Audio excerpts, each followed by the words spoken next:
ዛሬ አብርሽና ሄርሜላ በአዲስ ነገር መጥቷል። የተሳሳሙ እናቴ ከላይ ትላላችሁ አንድ አይነት፣ ከታች ትላላችሁ አንድ አይነት፣ ምንም ሳይቀር ጋይዝ፣ ቲሸርቱ ሳይቀር ያው ትንሽ ይለያያል። ነጮቹ ከላይ ያሉት ከታች ያሉ ሱሪ ኤሌሌ ኑሩ። ምን ነው ማንሽ ኤርሜላ ሩታ ነው አፍ የሚሮጠው ጋይስ። ኤርሜላ ሱሪ በጣም ረዘመ። ማስቆረጥ እኮ ትቻለሽ የኔ ቆንጆ እና የወንድ ይመስላል። ኤልዌስ ውዶቼ እንዴት ናችሁ? ደህና ናችሁ? እኔ ያለው እግዚአብሔር ይመስገን። እንደዚህ ፋ ብሎ መጥቷል። እኛ ምን አገባን? በሰው ህይወት አንገባም። እኛ የነፂ ፋሚሊ ሰው የፈለገን የመኖር መፍት አለው። በግድ ልናኖር አንችልም። ሩታን ከአብርሽ ጋር ልናኖራት አንችልም። አብርሽን ከሩታ ጋር ልናኖር አንችልም። ወይ አማርኛ እና የፈለገ ሰው እኔ በነገራችን ላይ በቃ ምንም ማድረግ አይቻልም። አብርሽ የፈለገን የማድረግ መፍት አለው። ኤርሜላም ማን ነው ሶሪ ሩታዬም የፈለገች የማድረግ መፍት አላት። ገባችሁ? እኔ በሰውዩት መግባት አልፈልግም። አስተያየት ሰጠን አቃተን አይደለ? ስለዚህ አብርሽ የሚመቸው ሩታ የሚመቻት ይሄ ነው እውነታ። መሰደብ የለባችሁም። ሩታ አልፈልግም ብላለች። አብርሽ እንደውም አልፈልጋትም አላለም። ሶ ላይፍ ይቀጥላል ብዬ ነው ማስበው። እንደኔ የእናንተን አመለካከት አላቅም። ደግሞ አንድ ነገር ልንገራችሁ። ሄርሜላን ይዤ ሲመጣ ለምንድን ነው ላይክ ማታረጉ? ሄርሜላ እኮ አትጎዱም። እኔ ነኝ የምጎዳ። ላይክ አርጉልኝ። እሺ ነው ወዶች ላይክ አርጉ። የሚጠቅሙኝ እኔ ነኝ እንጂ የሚጠቅሙኝ እኔ እንጂ ኤርሜላ ወይን አብረሽ አይደለም።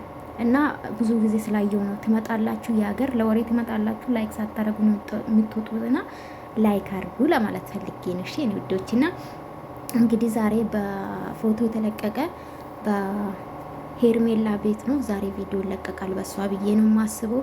ዛሬ እንግዲህ ፈታ ዘና ብሎ መጥቷል። በነገራችን ላይ ትላንትና እውነት ለመናገር አብርሽ መልካም ጎኑ በጣም ይበዛል። እውነት ለመናገር አብርሽ ጥፋቱ ምንድነው? ይሄ ትዳር ሳስተካክል ሌላ ሴት ከሄርሜላ ጋር መለጣጣፍ መሳሳሙ ነው መጥፎ የሆነ እንጂ በጣም መልካም ስራ ሰርቷል። የማይደበቅ ከማንም በላይ ከሁሉም ዩቱበሮች ብዙ እንደሰራ ልንገራችሁ። እኔ ሰው የሰራ መደበቅ አልፈልግም። አንደኛ ሚዲያ ላይ ያለ ነው። ሲቀጥል ደግሞ ከየትና ከወንድም አልፎ ሌላ ጓደኞቹን ወደ ዩቱብ ያመጣ አብርሽ ነው። እውነታ ይሄ ነው ማለት ነው። ገባችሁ? ከሌሎች የበለጠ አብርሽ ብዙ ጓደኞች ወደ ሚዲያ መጥቷል። በአብርሽ ዙሪያ ያሉት አሁን ለአብርሽ የሚያሽቀብጡም ለሩታ የሚያሽቀብጡም አብርሽ ነው አመጣ። ይሄ የማይካድ ነው። ይሄ የማይካድ ያቅ ነው። አዎ በዚህ ሰዓት ትክክል አይደለም። በዚህ ሰዓት እንደውም አሪፍ ላይ ናቸው። በፊት ያው ተመለስ ስንለው ምናምን እምቢ ብሎ ነበረና ሳይፋቱ በነበረ ሰዓት እንደዛ አይነት ድርጊት ወይም ደግሞ ከሴት ጋር እንደዛ መሳሳም ከንፈር ለከንፈር ባይሆንም እንደዚህ አሁን እንደነበረው ነበር። ገባችሁ አይደለ? ባለትዳር ወንድ እንደዛ ማድረግ አልነበረበትም። ጥፋት ነው። ሩታም ላይፋን ቀጥላለች። እሷ እንዲሁም አምራ አልፈልግም ያለችው እሷ ናት። ሶ ሩታም መሰደብ የለባትም፣ አብርሽም መሰደብ የለበትም። በቃ በእነሱ አልተጀመረ መለያየት። ላይፍ ይቀጥላል ጋይስ። ያያችሁ አይደል እንዴ? ይጋባሉ፣ ይፋታሉ።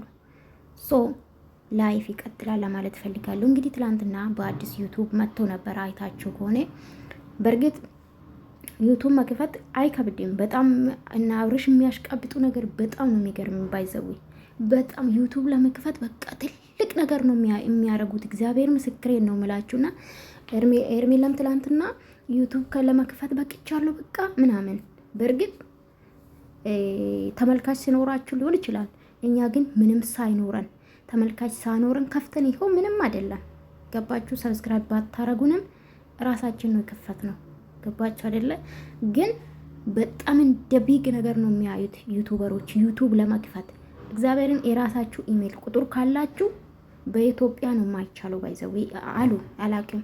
በኢትዮጵያ ቁጥር አይቻልም ተብሏል። በውጭ ነው እንጂ ከዛ ውጪ ክሬት ታደርጋላችሁ ኢሜል። ከዛ ምንም ነገር የለም። እና ምን ልላችሁ ፈልጌ ነው፣ ዩቱብ መክፈት ቀላል ነው። በተለይ አረብ ሀገር ያላችሁ ልጆች ዩቱብ ለመክፈት በጣም ቀላል ነው። ኢሜል ክሬት ማድረግ ነው። ከዛ ቁጥር ታስገባላችሁ ምናምን፣ ፓስፖርት በደንብ ትይዛላችሁ። ኢሜላችሁን በደንብ ማወቅ ነው። ልላችሁ ፈልጌ ነው። በጣም የሚያሽቃብጡ በጣም አይመቸኝ። በነገራችን ዩቱብ ከፍተናል ላይክ ሰብስክራይብ ማስደረግና ኦኬ፣ ሰብስክራይብ ማስደረግ ኦኬ። ያው ተመልካች ግርግር ይፈልጋል።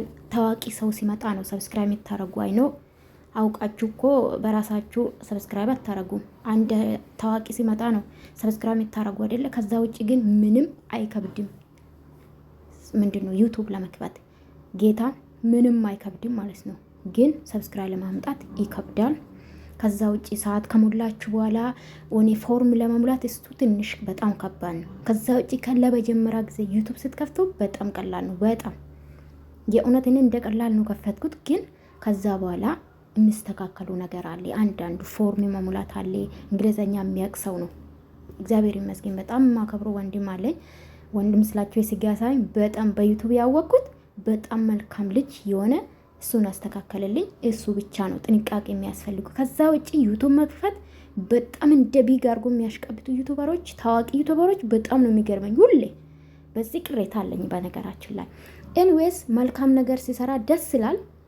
ወንድሙ እንግዲህ ያኛ አማኑኤል የሚባለው ልጅ ሲያበረታቱ ነበር። በጣም ደስ ይላል።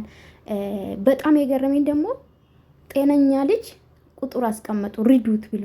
እሱ በጣም ፌር አይደለም። ጤነኛ ነው፣ መስራት ይችላል። ለነገሩ አንዳንድ ሴቶች በጣም ነው የምታሽቃብጡ። በጣም እስቲ ይሄ ልጅ ትላንትና የመጣ ልጅ ጤነኛ ልጅ ነው፣ ወጣት ነው፣ መስራት ይቻላል፣ ይሰራልም። ከነዚህ ልጆች መስራት ሲጀምር ሮጦ እኮ እኔ በጣም ነው የሚገርም። ሪዱት የሚሉት ራሳቸው መርዳት ይችላሉ። በጣም ብር በሚሊዮን ነው የሚያገኙት። እኛ እንደውም በወር ወይን 60 ሺህ ወይን 50 ሺህ እንደ ሀገሩ ይለያያል።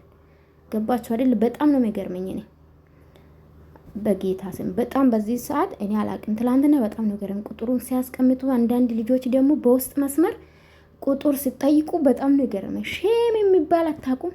ወንድማችሁ ርዱ። ጤነኛ ሰው ይስራ። ታማሚ ሰው ርዱ። የተሸገረ ሰው ላለ ከምታሽቃብጡ የምሬን ነው የምላችሁ። እኔ ከልቤ ነው የምናገረው። ላለ ከምታሽቃብጡ፣ ለታዋቂ ለምታሽቃብጡ ምስኪን ዳ ከልጁ ጋር የሚያለቅስ አሸናፊ የሚባለው ርዱት። ልጁ ታማ ሆስፒታል ነው አለችው። ከቻላችሁ እሱ ርዱ። ጤነኛ ልጅ ግን ቁጥሩን አስቀምጦ ከቻላችሁ ርዱት። እኛ በቻልነው አቅም ይሄን አድርገናል። በጣም ሽም ነው። በጣም ሲጀምር ቤት ከሚከራዩ አብሮ እስከሚከፍልለት ማኖር ይችሉ ነበር። ጋይስ ላይክ አድርጉ።